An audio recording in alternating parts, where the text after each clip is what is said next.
আসসালামু আলাইকুম ভিউয়ার্স, কেমন আছেন সবাই? আশা করি সবাই ভালো আছেন। Welcome to my Facebook page and YouTube channel Mister Highway Rider. আজ আমি আপনাদের সাথে শেয়ার করব আমার লিফান কেপিআর FI NBF2 বাইকের সাথে 20,000 কিলোমিটার পথ চলার অভিজ্ঞতা। কোন কোন পার্টস পরিবর্তন করার কারণে আমার বাইকের আসল স্বাদ আমি পেয়েছি এবং এখন পর্যন্ত বাইকের কি কি পরিবর্তন করেছি আর বাইক থেকে কেমন মাইলেজ এবং কেমন সার্ভিস পেয়েছি সকল কিছু আপনাদের সাথে শেয়ার করব। তো সম্পূর্ণ ভিডিওটা দেখার জন্য এবং লিফান কেপিআর FI NBF2 ইঞ্জিন সম্পর্কে ধারণা নেওয়ার জন্য অবশ্যই আমার সাথেই থাকুন। তো এখন যে রাস্তাটা দিয়ে চলছি এটা একটা সিঙ্গেল হাইওয়ে, দেখতে পাচ্ছেন চতুর্দিকে সবুজ আর মাঝখান দিয়ে একটা হাইওয়ে, দুই সাইডে সারি সারি গাছ। আসলে এমন হাইওয়ে দিয়ে চলার রাইডিং করার মজা খুবই অন্যরকম, খুবই মজাদার এবং খুবই ভালো লাগার মতো। তো এই হাইওয়েতেই আজকে রিভিউটা করব। এখানেই দাঁড়িয়ে যাই, বাম পাশে দাঁড়িয়ে যাব। এখানে আজকে রিভিউ হবে কি কি পরিবর্তন করেছি আর কি কি পরিবর্তন করিনি, টোটাল বিষয়টা আমি আপনাদের সাথে এখানে শেয়ার করব। তো সর্বপ্রথম যে বিষয়টা হচ্ছে যে আপনি যদি আপনার পকেটের কষ্টের টাকার মূল্যায়ন করতে চান এবং আপনার যদি চাওয়া পাওয়া অনুযায়ী একটা সেরা বাইক আপনি কিনতে চান, যে আপনার একটু স্পিড পছন্দ, আপনার একটু রেডি পিক আপ পছন্দ, আপনার লং ট্যুর যাওয়াটা খুবই পছন্দের এবং আপনি খুব বেশি লং ট্যুর করেন, তাহলে সব কিছু মিলিয়ে অবশ্যই আমি মনে করি যারা লিফান কেপিআর FI NBF2 বাইকটা কিনেছে, ব্যবহার করছে, তাদের জন্য পছন্দের একটা অন্যতম পছন্দ বলা যায়। সব থেকে সেরা বলবো না, কেননা এক একজনের এক এক ধরনের বাইক পছন্দ। তো এখানে এখন আরেকটা জিনিস যেটা বলবো সেটা হচ্ছে আমার বাইকের দুইটা জিনিস আমি পরিবর্তন করেছি। এই দুইটা জিনিস পরিবর্তন করার পরে আমার বাইকের টোটাল পারফরমেন্সটা একদম পরিবর্তন হয়ে গেছে। সেই দুইটা জিনিস হচ্ছে যে সর্বপ্রথম আমি আমার রিয়ার মনোশকটা চেঞ্জ করেছি। এই যে মনোশকটা দেখতে পাচ্ছেন, এই মনোশকটা সর্বপ্রথম আমি চেঞ্জ করেছি। এই রিয়ার মনোশকটা হচ্ছে শোরুম থেকে প্রাইস 6,500 টাকা, কিন্তু আপনি যদি যশোর থেকে অরিজিনালটা আনাতে পারেন, যশোর থেকে আনানো সম্ভব হয়, তাহলে হচ্ছে এটার প্রাইস পড়বে 5,500 টাকা। আর এর পাশাপাশি আরেকটা জিনিস যেটা পরিবর্তন করা হয়েছে সেটা হচ্ছে চেইন স্পকেটের সেট। সেটা হচ্ছে সুজুকি জিক্সার মনোটনের চেইন স্পকেটের সেটটা এখানে লাগানো হয়েছে। কেননা এই বাইকের স্টক যেই চেইন স্পকেটের সেটটা থাকে সেটা হচ্ছে উইদাউট রাবার, মানে রাবার ছাড়া হচ্ছে চেইন। আর সুজুকির যেই চেইনটা বা অন্য ব্র্যান্ডের যে বাইকের চেইনগুলো থাকে সেগুলো হচ্ছে রাবার সহ থাকে, এই জন্য সহজে লুজ হয় না। আর এই বাইকে যখন আপনি সুজুকি জিক্সার মনোটোন চেইন এবং পাশাপাশি স্পকেটের সেট, টোটাল সেটটাই যখন পরিবর্তন করা হবে তখন এই বাইকের পারফরমেন্স টোটাল পরিবর্তন হয়ে যাবে। তো এই দুইটা জিনিস এখানে আমার খরচ হয়েছিল 2,500 থেকে 3,000, আর মনোশকে হচ্ছে 5,500, যেহেতু আমি যশোর দিয়ে এটা অর্ডার করে এনেছিলাম। আর এর পাশাপাশি হচ্ছে এই দুইটা জিনিস ছাড়া টোটালি কোনো কিছুই পরিবর্তন হয় না এখন পর্যন্ত এবং আশা করি দরকার হবেও না। লুকিং গ্লাসটা এখন পর্যন্ত স্টক, তারপরে অনেকে এগুলো মডিফাই করে, আমি কিছুই মডিফাই করি নাই, একদম যা তাই। আমার কাছে হচ্ছে স্টকের যে লুক এটাই বেশি ভালো লাগে। শুধুমাত্র এখানে একটা কার্বনের স্টিকার লাগানো হয়েছে, এছাড়া এক্সট্রা কোনো কিছুই এই বাইকে মডিফাই করা হয়নি।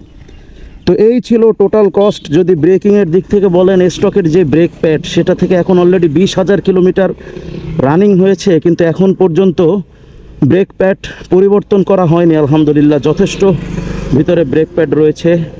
একটু সৌন্দর্য বর্ধনের জন্য দুটো কানের দুল এখানে লাগানো হয়েছে, গাড়ির সেফটির জন্য একটা সেফটি গার্ড লাগানো হয়েছে। এছাড়া দুইটা হর্ন লাগানো হয়েছে।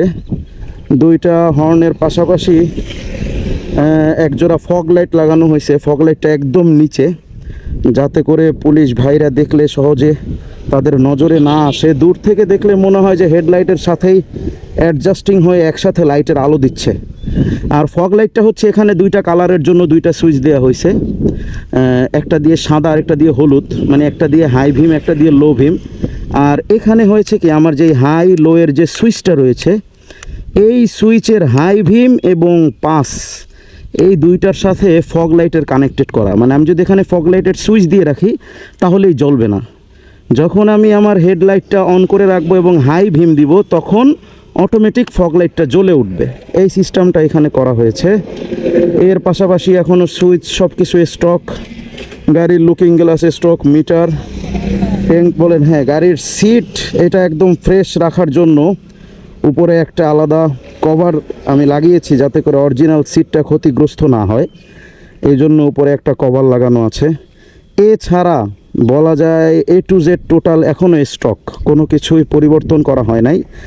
তো দুইটা জিনিসের পরিবর্তন যদি আপনি করতে পারেন তাহলে এই বাইকটি আপনার জন্য কোনো প্যারা হবে না। এক নম্বরে আপনি মাইলেজ আরও বেশি ভালো পাবেন, দুই নম্বরে আপনার মাইলেজের পাশাপাশি আপনি স্মুথনেসটা বেশি উপভোগ করবেন, তিন নম্বরে আপনার এই বাইকটায় যে স্টকের যে মনোশোকটা থাকে সেটার কারণে এখানে বাইকে বসার পরে এই স্টক যে মনোশোকটা থাকে পরিবর্তনের আগে, যেটা গাড়ির সাথেই দেয়, ওই ক্ষেত্রে বাংলাদেশের যে রোড কন্ডিশন, সেই জন্য হচ্ছে বাইকটায় ঝাঁকি ফিল হয়, যে ঝাঁকিটা সরাসরি শরীরে এসে হিট করে। কিন্তু যখন আপনি এখানে হর্নেটের মনোশোকটা লাগাবেন তখন এখানে বিন্দু পরিমাণ কোনো ঝাঁকি ফিল হবে না এবং খুবই স্মুথ হয়ে যাবে, বলা যায় বাটার স্মুথ একদম, মানে বিন্দু পরিমাণ কোনো ঝাঁকি পাওয়াই যায় না। মানে আমি হচ্ছে স্টকটা দিয়ে 10,000 কিলোমিটার ইউজ করছি, তারপরে ওইটা ফেলে দিয়ে হর্নেটেরটা লাগাইছি, এই জন্য দুইটার পার্থক্য একদম পরিপূর্ণ পারফেক্টভাবে উপলব্ধি করা আমার জন্য সহজ হয়েছে। আর হর্নেটের সাসপেনশনটা লাগানোর পরে এই যে বাইকের এই সাইলেন্সারের যে এই জায়গাটা আছে, এই জায়গাটা আমার যখন স্টক সাসপেনশন ছিল তখন বাংলাদেশের এক একটা যে স্পিড ব্রেকার এক এক জায়গায় এক এক ধরনের এক এক লেভেলের হাইট, কোথাও সেম লেভেলের হাইট না। সেক্ষেত্রে বেশ কিছু জায়গায় স্পিড ব্রেকারে এই সাইলেন্সার পাইপটা বেজে যেত, অনেক জোরে আঘাত করতো, এক পর্যায়ে আমার এই জয়েন্টের এখান থেকে ভেঙে যায়। তো আমি যখন হর্নেটেরটা লাগাই, হর্নেটেরটা লাগানোর পর এই জায়গাটা আমি গ্যাস জ্বালাই করে আবার আগের জায়গায় ফিটিং করে দিই। তো এখন আলহামদুলিল্লাহ বলা যায় যে কোনো ভিটেই এই বাইকটা আমার এখন পর্যন্ত বাজে নাই। মানে আমি হর্নেট দিয়ে ইউজ করছি 10,000 কিলো আর স্টক দিয়ে ইউজ করছি 10,000 কিলো। তো দুইটার পার্থক্য, আগেরটায় স্টক মনোশোক দিয়ে যে কোনো ভিট অতিক্রম করার সময় আমার বাইকটা যে কোনো জায়গার ভিটেই নিচে বেজে যেত, এটা নিয়ে আমি খুব টেনশন ফিল করতাম। আর এখন হর্নেটেরটা লাগানোর পরে যদি আমার পেছনে পিলিয়নও থাকে তবুও আমার বাইকটা কোথাও বাজে না, একদম বাটার স্মুথ বলা যায়। আর চেইন স্পকেট, সুজুকির চেইন স্পকেটটা লাগানোর পরে বাইকের পারফরমেন্স বলা যায় আগের থেকে দ্বিগুণ বেড়েছে, টপ স্পিড বেড়েছে, গিয়ার স্মুথনেস বেড়েছে, ইঞ্জিনের স্মুথনেস বেড়েছে। মানে আমার যেটা মনে হলো যে বাইকের একটা ইঞ্জিনের পারফরমেন্সের 100 ভাগের 60 থেকে 70 ভাগ ডিপেন্ডেন্ট হচ্ছে চেইন এবং চেইন স্পকেটের উপরে, যেটা আমি এটা পরিবর্তন করার পরে ফিল করেছি। তো এই ছিল টোটাল 20,000 কিলো রাইডিংয়ের অভিজ্ঞতা। এর মাঝখানে হচ্ছে 10,000 কিলো পরে আমি আমার ইঞ্জিনের 10,000 কিলো না, সরি 18,000 কিলোর পরে আমি আমার ইঞ্জিনের টেবিটটা মিলিয়েছি অভিজ্ঞ ইঞ্জিন মিস্ত্রি দ্বারা। আর নিয়ত আছে 20,000 কিলো পরে এই সামনে রিসেন্টলি হচ্ছে আমি আমার থ্রোটল বডিটা ক্লিন করব। এর পাশাপাশি এটা হচ্ছে ব্যাক চেসিস বুশ বলে এটাকে। এই ব্যাক চেসিস বুশ আপনারা যারা বাইক ইউজ করেন, যদি প্রত্যেক 10,000 কিলো পর এই ব্যাক চেসিস বুশটা এখান থেকে খুলে এটা পরিষ্কার করে গ্রিস করে আবার এখানে ফিট করেন, তাহলে আপনার বাইকটা একদম সব সময়ের জন্য আপনার কাছে নতুন মনে হবে। এর পাশাপাশি অনেকে 5,000 6,000 কিলো পরেও করে। আর ব্রেক প্যাড সামনেরটা বলেন পিছনেরটা বলেন এখন পর্যন্ত আলহামদুলিল্লাহ দুইটার কোনোটাই পরিবর্তন করা হয় নাই। স্টক টায়ার যেটা ছিল সেটা 0 থেকে 20,000 কিলো পর্যন্ত এখন পর্যন্ত চলছে এবং গ্রিপের যেই অবস্থা তাতে মনে হচ্ছে যে আরও বেশ কিছুদিন বেশ কয়েক হাজার কিলোমিটার চালানো সম্ভব। তো এই ছিল হচ্ছে বাইকের টোটাল রিভিউ। আর তেলের মাইলেজ বলা যায়, যেহেতু শহরে এটা রাইড করা হয় না, শহরের বাইরে চালানো হয়, সেক্ষেত্রে আমি নিজে কয়েকবার মেপেছি, অ্যাভারেজ 45 থেকে 47 আমি লিটারে মাইলেজ পেয়েছি। আর মাঝের মধ্যে বেশ কয়েকবার ঢাকা যাওয়া হয়েছে। ওই ঢাকা শহরের মধ্যে যখন আমি বাইকটা রাইড করেছি, তখন আমি বলা যায় অ্যাভারেজ 40 থেকে 42 এরকম মাইলেজ পেয়েছি। আর যেহেতু এফআই বাইক 40-এর উপরে মাইলেজ দিবে, এটাই খুবই স্বাভাবিক। এফআই বাইকের সুবিধাই এখানে, যদি আপনি আর একটা বাইকের যত বেশি ক্লাস কম ধরবেন, যত আমরা একটা বাইকের ক্লাস কম ধরবো, তত বেশি মাইলেজ বেশি দিবে। আপনি যত ক্লাস কম ধরবেন, বাইকের থ্রোটলটা আপনি একভাবে রেখে দেওয়ার চেষ্টা করবেন, তত বেশি আপনার বাইকের মাইলেজ দিবে। খুব সুন্দর আপনি একটা মাইলেজের ফিডব্যাক পাবেন।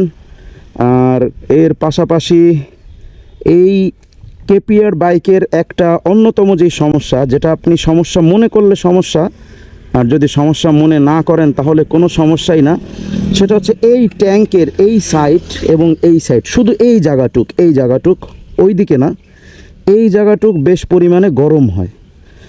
দুই জায়গায় দুই ধরনের গরম হয়। যদি আপনি হাইওয়েতে রাইড করেন তাহলে হচ্ছে এই জায়গাটা মোটামুটি গরম হবে, আপনি ফিল করবেন বা করবেন না, এরকম বলা যায়। যখন শহরে রাইড করবেন তখন এই জায়গাটা একটু বেশি গরম হয়, যেটা কিনা ফিল করা যায় এবং অনেকে আতঙ্কিত পর্যন্ত হয়ে পড়ে। তো কেপিআরের এই জায়গাটা গরম হওয়ার কারণ হচ্ছে এই ট্যাঙ্কের গোড়ায় এইখানে হচ্ছে এই বাইকের পাওয়ার সাপ্লাই। তো পাওয়ার সাপ্লাইটা এখানে থাকার কারণে ওইটার গরমে ট্যাঙ্কের এই জায়গাটা হিট হয়ে যায়। কিন্তু এটার কারণে গাড়িরও কোনো সমস্যা হয় না, এটার কারণে তেলের ট্যাঙ্কির কোনো সমস্যা হয় না, ইঞ্জিনেরও কোনো সমস্যা হয় না।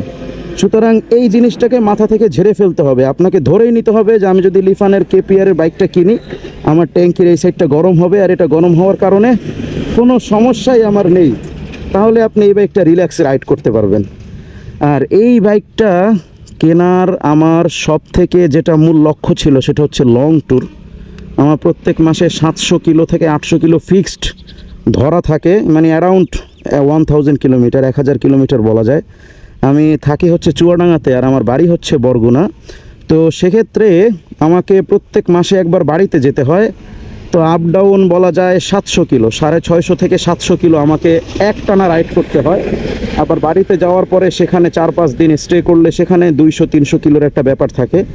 তো আমি এটা একদম চুয়াডাঙ্গা থেকে একটানা কোনো ধরনের চায়ের বিরতি ছাড়া আমি চুয়াডাঙ্গা থেকে কালীগঞ্জ, যশোর, খুলনা, বাগেরহাট হয়ে একদম পিরোজপুর চরখালিতে যে ফেরিঘাটটা রয়েছে, সেখানে একটানা আমি রাইড বেশ কয়েকবার দিয়েছি এটার ইঞ্জিনের এনার্জি টেস্ট করার জন্য।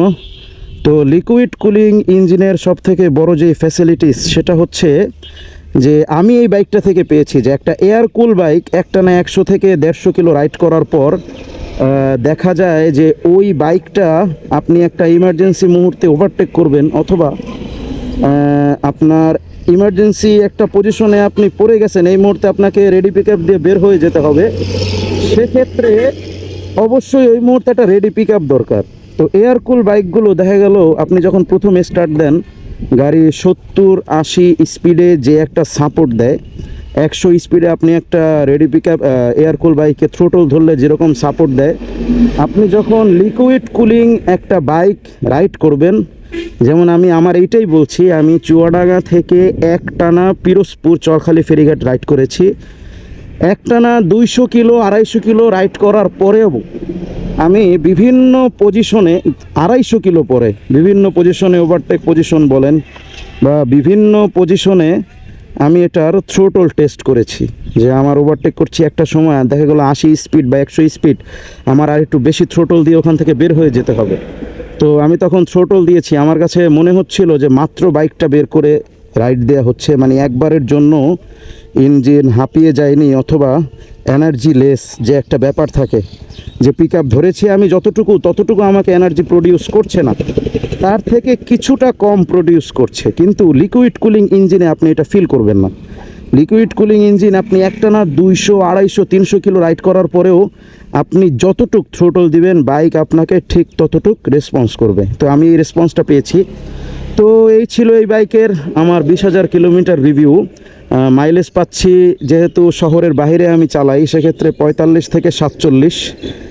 আর আমার গাড়ির স্টকের যে মনোশকটা ছিল ওইটা থাকা অবস্থায় ছোটোখাটো কোনো গর্ত বা উঁচু নিচু কোনো জায়গা পার হওয়ার সময় একটা শরীরে একটা প্রেশার পড়তো, ভারী পড়তো, যেটা আমার মাজায় গিয়ে হিট করতো। তো মনোশকটা হর্নেটের লাগানোর পরে বাইক একদম বাটার স্মুথ হয়ে গেছে। এরপরে আমার যে আগের চেইনটা ছিল স্টক চেইন, সেটার সব থেকে বড় সমস্যা ছিল ঘন ঘন চেইন লুজ হয়ে যেত, ঝরঝর ঝরঝর একটা শব্দ হতো। তা আমি যখন সুজুকি জিক্সার মনোটোনের চেইনটা যখন আমি বাইকে ইউজ করেছি, টোটালি পারফরমেন্স পরিবর্তন, চেইন লুজ হওয়ার সমস্যা দূর হয়ে গেছে। তারপরে বাইকের যে একটা রেডি পিক আপ, বাইকের ইঞ্জিনের যে একটা স্মুথনেস, সেটাও প্রচুর পরিমাণে বেড়ে গেছে। ঝরঝর ঝরঝর শব্দটাও বন্ধ হয়ে গেছে। বলা যায় টোটাল সমস্যার সকল সমাধান দুইটা জিনিসের পরিবর্তন, একটা হচ্ছে মনোশক আর একটা হচ্ছে চেইন স্পকেট। এর পাশাপাশি অনেকেই অনেক কিছু পরিবর্তন করে, অনেকেই অনেক কিছু মডিফাই করে, ওটা যার যার ব্যক্তিগত ব্যাপার। আমার কাছে স্টকের লুকটাই বেশি ভালো লাগে। তো দর্শক যারা মিস্টার হাইওয়ে রাইডার দেখছেন, সকলের জন্য থাকলো ভালোবাসা। সবাই দোয়া করবেন, সবাই সেফটির সাথে রাস্তায় বাইক চালাবেন, সাবধানতার সাথে চালাবেন, আর অবশ্যই নিরাপত্তার কথা মাথায় রেখে সদা সর্বদা মহাসড়কে চলাচল করবেন। সকলেই ভালো থাকবেন। আল্লাহ হাফেজ।